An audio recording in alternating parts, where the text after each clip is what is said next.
పరిశ్రమలు విశాఖను ఖాళీ చేసే ఆలోచనలో పడ్డాయి. కొన్ని సంస్థలు రాత్రికి రాత్రి బిచాణ ఎత్తేస్తున్నాయి. తాజాగా వైజాగ్కు ఐటీ ఇండస్ట్రీని పరిచయం చేసిన కెనాక్సా సంస్థ కూడా షట్టర్ దించే ఆలోచనలో పడింది. ఐటీకి సెస్ను కేటాయించినంత ఈజీగా మౌలిక సదుపాయాలు కల్పించడంలో ప్రభుత్వం విఫలమవుతోందని కెనాక్సా ఆరోపిస్తోంది. ఐటీ ఇండస్ట్రీని సర్కార్ నిర్లక్ష్యం చేస్తోందని ఆరోపిస్తోంది.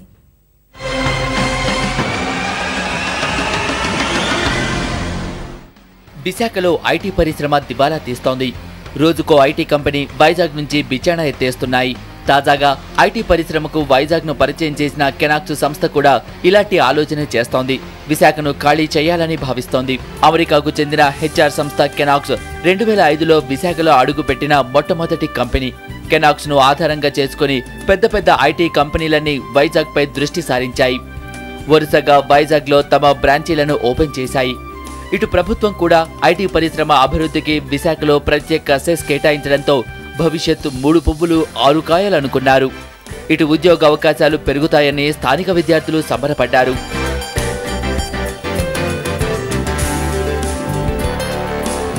కొద్ది రోజులకే అందరి ఆశల మీద సర్కారు నీళ్లు జల్లింది.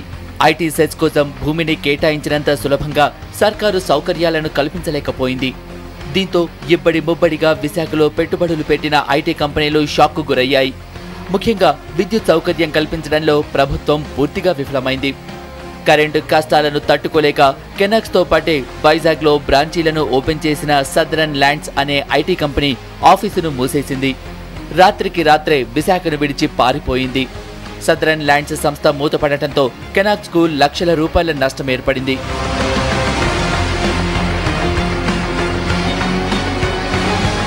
సదరన్ ల్యాండ్స్ కంపెనీల మాదిరిగానే కెనాక్స్ ను ఆధారంగా చేసుకుని వైజాగ్కు వచ్చిన ఒక్కో సంస్థ మెల్లగా కార్యాలయాల్ని మూసివేయటం మొదలుపెట్టాయి. ప్రభుత్వం ఐటీ ఇండస్ట్రీకి మౌలిక వసతులు కల్పించడంలో విఫలం కావడంతో పరిశ్రమలు వెనకడుగు వేయటం మొదలుపెట్టాయి. విద్యుత్ సరఫరాపై సర్కారు ఆంక్షలు విధించటాన్ని ఐటీ సంస్థలు భరించలేకపోతున్నాయి. వర్కింగ్ అవర్స్ ను పెంచుకోవటానికి జనరేటర్లు పెట్టి లక్షల రూపాయల డీజిల్ ని ఖర్చు చేసి కాలం గడుపుతున్నారు. అయితే భవిష్యత్తు ఆశాజనకంగా లేకపోవడంతో కంపెనీల్ని మూసివేయటం తప్ప మరో మార్గం లేదని చెబుతున్నారు. మార్నింగ్ టైం 100 కంప్యూటర్ ఉంటే 60 ఆన్ చేయాలని, నైట్ టైం 6 తర్వాత 100 ఉంటే 10 ఆన్ చేయాలని, 10% కంటే ఎక్కువ వాడితే 5 రెట్లు పెనాల్టీ వేస్తామని. అంటే ఇండస్ట్రీ ఉండమన్నా మూసేయమని మాకు అర్థం లేదండి. ఇప్పుడు పవర్ కూడా ఇవ్వకపోతే స్టార్ట్ చేసిన కూడా ఎలా రన్ చేస్తారండి? ఇప్పుడు 6 తర్వాత వీళ్ళు రన్ చేయొద్దు అంటున్నారు. వీళ్ళు ఏమంటారు? రేపు వచ్చి మీరు పవర్ ఆపేయమంటే మేము ఎలా రన్ చేస్తారో అడుగుతారు కదా. ఇంక ఫ్యూచర్ ఎవరు వస్తారు Vizag? If the CM and the state is like this, what is the message we are giving to international investors అండి? ఒకసారి అందరూ ఇండస్ట్రియలిస్టులు కూడా ఆలోచించారండి. This will have a very bad effect on employment. ఎంతో కష్టపడి ఎంతో ప్రాబ్లమ్స్ తోటి ఫేస్ చేసి మేము ఇక్కడ ఐటీ కంపెనీస్ని స్టార్ట్ చేసిన తర్వాత గవర్నమెంట్ సైడ్ నుంచి ఎంతో కొంత ఎంకరేజ్మెంట్ లేకపోతే ఈ ఐటీ కంపెనీస్ మూతపడిపోయే పరిస్థితి ఇప్పుడు ఏర్పడుతుంది. సో గవర్నమెంట్ ఏదైనా ఒక కమిటీని ఫామ్ చేసి ఒక అట్లీస్ట్ మన బ్యాక్వర్డ్ ఏరియా 2 టైర్ సిటీస్ అనే భావన ఎలాగా ఉంది కాబట్టి దీనికి ఒక స్పెషల్ ప్యాకేజ్ ఇచ్చి మమ్మల్ని ఆదుకోవాల్సిందిగా ఒక్కసారి మీ ద్వారా కూడా మేము గవర్నమెంట్కి రిప్రజెంట్ చేస్తున్నాము. విశాఖలో వరుసగా ఐటీ ఇండస్ట్రీలు మూతపడటంతో కెనాక్స్ సంస్థ రోజుకింత నష్టాల్లో కూరుకుపోయింది. ఇటు విద్యుత్ సమస్యతో డీజిల్ కోసం ప్రతిరోజు లక్షల రూపాయల్ని ఖర్చు చేయలేక ఇబ్బందుల్లో పడింది. ఈ తరుణంలో కెనాక్స్కు ఓ బంగారం లాంటి అవకాశం వచ్చింది. ప్రపంచ ప్రఖ్యాతిగాంచిన ఐబీఎం సంస్థ కెనాక్స్ ను టేకోవర్ చేసేందుకు ముందుకొచ్చింది. అందరూ సంబరపడిపోతున్న తరుణంలో ఏపీఐఐసి కెనాక్స్ పై మరో బాంబు విసిరింది. ఒప్పందం ప్రకారం ఉద్యోగ అవకాశాలు కల్పించలేదన్న నెపంతో కెనాక్స్ పై భారీ పెనాల్టీ విధించింది. 93 కోట్ల పరిహారం కట్టాలని నోటీస్ ఇచ్చింది. దీంతో కెనాక్స్ ను టేకోవర్ చేసుకోవాలన్న ఐబీఎం సంస్థ సందిగ్ధంలో పడింది. పెనాల్టీని సాకుగా చూపించి విశాఖ ఐటీ పార్కులో ఉన్న కార్యాలయాలన్నీ మూసేసి చెన్నై, బెంగళూరు తరలిపోయే ఆలోచన చేస్తోంది. దీంతో మరింత కష్టాల్లో పడ్డ కెనాక్స్ సర్కారుపై న్యాయ పోరాటానికి సిద్ధమైంది. ఈ కనెక్సా టెక్నాలజీస్ యుఎస్ బేస్డ్ కంపెనీ అనమాట. ఈ యుఎస్ కంపెనీని ఐబీఎం అనే పెద్ద కంపెనీ కొనుక్కున్న తర్వాత మేమందరం ఆబ్వియస్గా చాలా హ్యాపీగా ఫీల్ అయ్యాం. కనెక్సా యుఎస్ వాళ్ళు ఏంటంటే ఈ ల్యాండ్ రిటర్న్ చేసేద్దాం 22 acres అని చెప్పి ఏపీఐసీని కోరుతున్నారనమాట. ఏపీఐసీ తీసుకుంటానికి సుముఖత చూపించినట్టు మాకు అనిపించింది. వెళ్ళి మాట్లాడాం, లేదండి ఇట్లా గ్రో అవుతుంది ఐబీఎం వస్తే కనుక మీరు కొంచెం వాళ్ళని ఎంకరేజ్ చేయండి అని చెప్పి.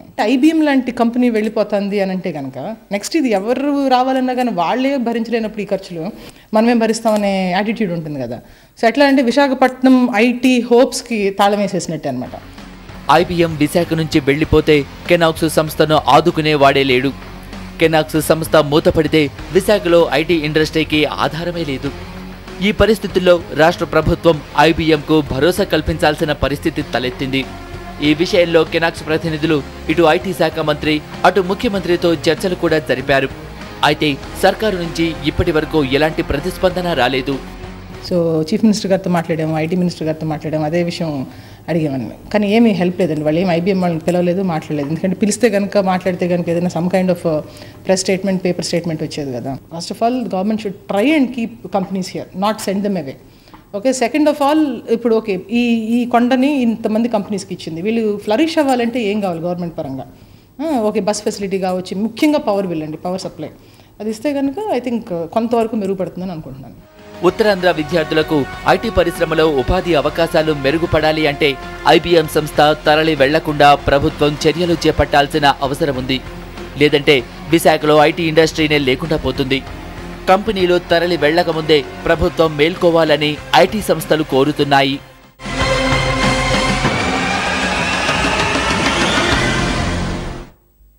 మా ప్రతినిధి పవన్ మరింత సమాచారం అందిస్తారు. పవన్, ఒకప్పుడు వైజాగ్ ఐటీ ఇండస్ట్రీ తరలి వస్తోందని ఎంతో గొప్పగా చెప్పుకున్న మనం ఇప్పుడు ఐటీ ఇండస్ట్రీ వెళ్ళిపోతోంది, అందుకు ప్రభుత్వం కూడా ఒక రకంగా కారణమనే ఆరోపణలు వినిపిస్తున్నాయి. ఎంతవరకు నష్టం జరుగుతుంది ఇలా అయితే?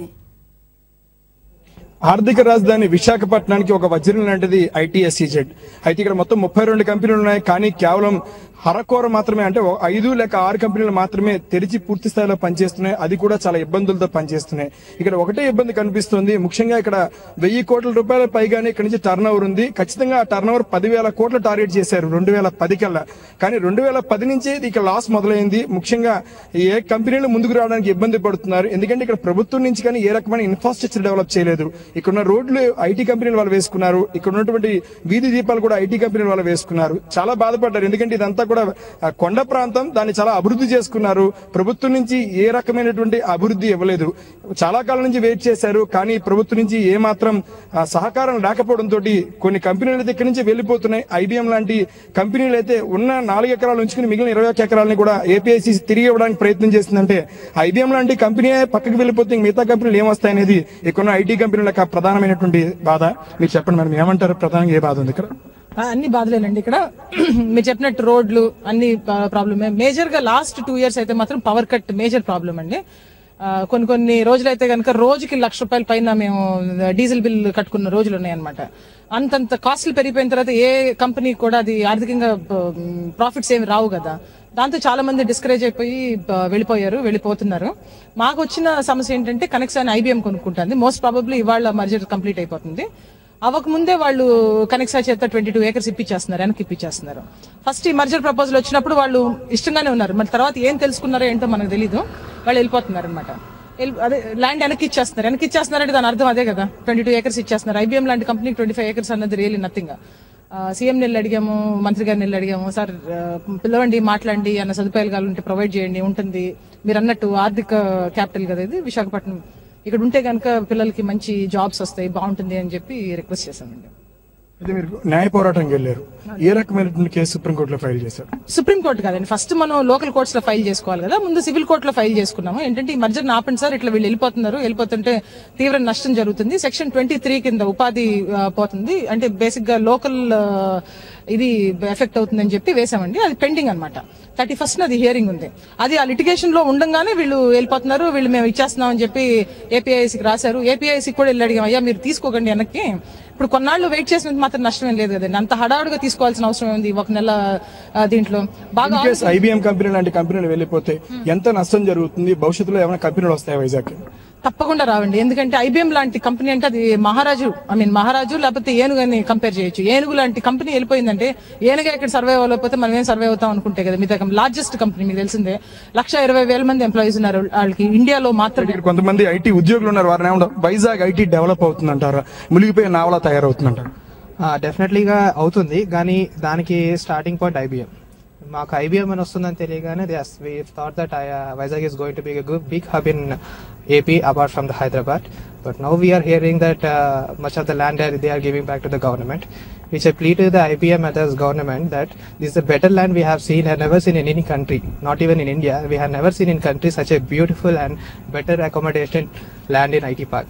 So utilize this land, make the Vizag, and you will be having a lots of resources in Vizag, especially because lots of people from Hyderabad, Chennai, Bangalore are willing to come back. They are calling to us. If you have any reference to your company, please let us know. That's what they are decide to come. But if you have lots of jobs, lots of opportunity, definitely people will come from different locations to the Vizag.